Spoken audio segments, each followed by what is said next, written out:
Hi, it's Randi Sloane with LIIFE, and I am at the Long Island International Film Expo, and I am standing here with Jeremiah Kipp, who is a director of 4 films in the festival. So I'll turn it over to you, and you can tell everybody what they are. Well, thank you for doing this. The 4 films are Jumper, The Drop, Hotline, and Sins. 3 of them were made during the pandemic with actors at home shooting everything on their cell phones. And then the 4th, Sins, was made before the pandemic. It's like a murder story set in an immigrant family in the 1960s up in the Catskills. Oh, wow. Black and white. Oh, yeah. Mm-hmm. Well, that sounds so interesting. Yeah.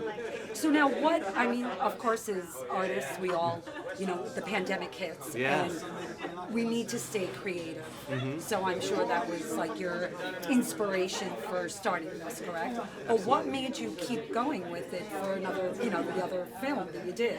You just liked it? It was an interesting challenge. I mean, the main incentive of making these films was to put actors back to work. All these actors were sitting at home and they were writing on social media stuff like, I'm an actor, what am I supposed to, I can't act. I mean, I'm stuck at home, all I'm looking is the wall, the ceiling, the floors. I came to express myself, what can I do? So I started enlisting actors to create these things. I started enlisting writers as well, saying like, all right, here's your task. You have to write something that everybody can shoot at home. So Jumper was like a series of almost like interviews with these characters in a very traumatic, crazy event.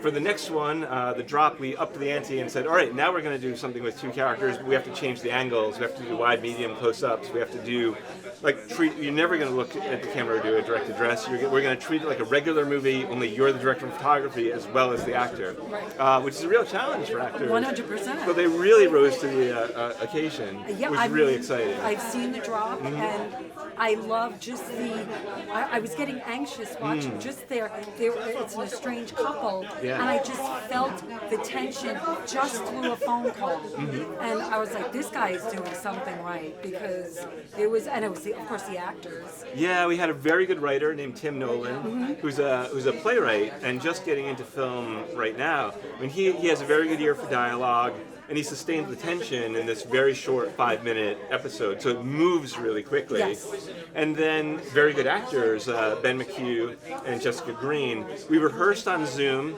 so we had a chance to work through it together. And then the actors were taking all these photos saying, here's what the wide shot looks like, here's the medium, here's the close-up.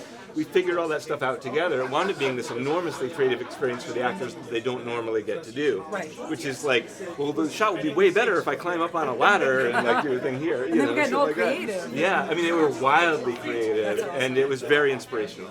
Now, with any of these films, do you think you would like to push ahead with them and maybe think about doing a feature or anything, or is it kind of like where they are right now? The pandemic films were always intended to be these very small pieces that could go up online and be 5 minutes long and be very easy for people to watch.